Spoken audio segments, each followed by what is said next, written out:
Hello students, आज मैं आपके लिए डायरी का आखिरी पन्ना जो सीताराम सिकसरिया द्वारा लिखा हुआ है, इस पाठ से हर साल बोर्ड परीक्षा में प्रश्न आता है।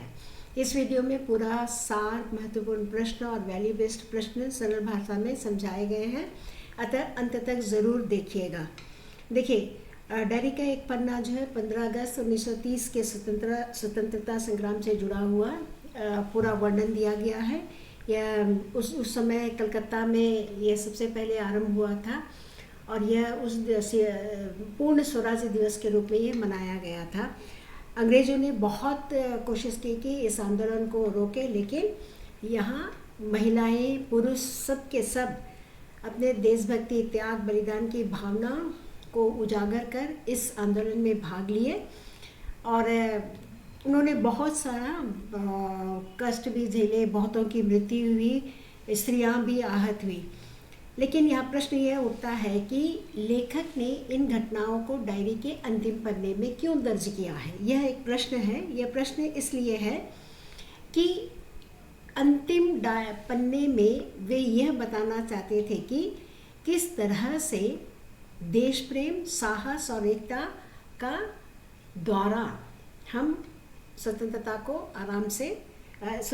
को प्राप्त कर लिए हैं। तो यह संदेश देने के लिए उन्होंने डायरी का अंतिम पन्ना का प्रयोग किया है। अब देखिए, इसमें से की पॉइंट क्या है। की पॉइंट अगर आप देखने जाओगे तो मॉन्यूमेंट के नीचे सभा का आयोजन और ठीक 4:24 पर झंडा फहराया जाएगा, ये उनका मुख्य उद्देश्य था। दूसरा इसमें क्या है कि पुलिस कमिश्नर के द्वारा सभा न देने के लिए कड़ा निर्देश दिया गया, तो काउंसिल के द्वारा यह नोटिस का विरोध किया गया। उन्होंने कहा कि सभी भारतीयों को आकर शपथ लेना है, झंडा फहराना है और शपथ लेना है। इसमें मुख्य देखिए क्या है। 15 अगस्त 1930 पूर्ण स्वराज्य दिवस मनाया गया है। दूसरा, कलकत्ता में जुलूस और सभा का आयोजन किया गया था। पुलिस की लाठीचार्ज द्वारा इस आयोजन को दमन करने की पूरी कोशिश की गई। महिलाओं की इसमें सक्रिय भागीदारी थी और अंत में यह दर्शाता है कि देशभक्ति, साहस और बलिदान के द्वारा यह जो आंदोलन शुरू किया गया वह अंतिम रूप लिया 15 अगस्त 1947 को। तो यहाँ पर देखिए, दीर्घ प्रश्न इसमें से पूछे जाते हैं जो बहुत ही इम्पॉर्टेंट है। ये कई बार पूछा गया है। अगर आप 5-6 साल के पीछे प्रश्न पत्र को देखिएगा तो ये सारे प्रश्न प्राय घुमा फिरा कर पूछा गया है। जैसे 15 अगस्त 1930 के स्वतंत्रता आंदोलन का वर्णन अपने शब्दों में कीजिए। पाठ में महिलाओं के साहस और योगदान का वर्णन कीजिए। अंग्रेजी शासन के दमनकारी नीति के चित्रण कीजिए। डायरी का आखिरी पन्ना शीर्षक की सार्थकता स्पष्ट कीजिए।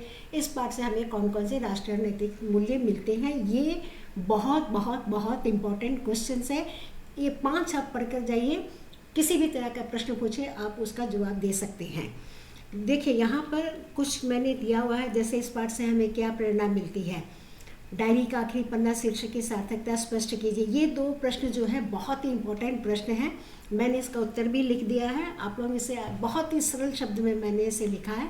आप एक बार इसे पढ़ कर जाइए, आपको पूर्ण अंक प्राप्त हो जाएंगे।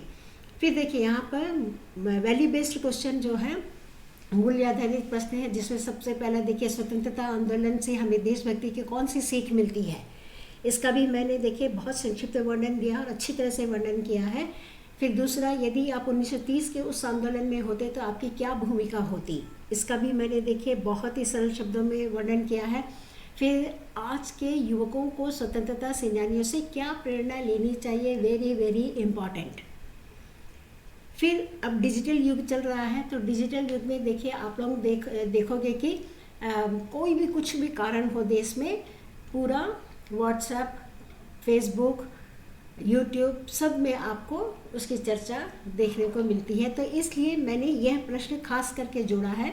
डिजिटल सत्याग्रह का क्या अर्थ होगा, आपकी इसमें क्या भूमिका होगी। तो मैंने इसका भी एक विस्तार दे दिया कि जैसे यहाँ मेरी भूमिका, आपकी क्या भूमिका होगी का अर्थ होता है कि मेरी क्या भूमिका होगी। मेरी भूमिका यही होगी कि जागरूकता फैलाना, सकारात्मक अभियान चलाना और अहिंसा और शालीनता बनाए रखना, तकनीकी सहयोग करना, सामूहिकता पर जोर देना। तो अतः आप अगर इन सारे प्रश्नों को एक बार पढ़ कर जाओगे तो देखिए आप लोगों को फुल मार्क्स प्राप्त हो जाएंगे। अतः आप लोगों को अगर ये वीडियो अच्छा लगा है तो लाइक कीजिए, शेयर कीजिए और सब्सक्राइब कीजिए।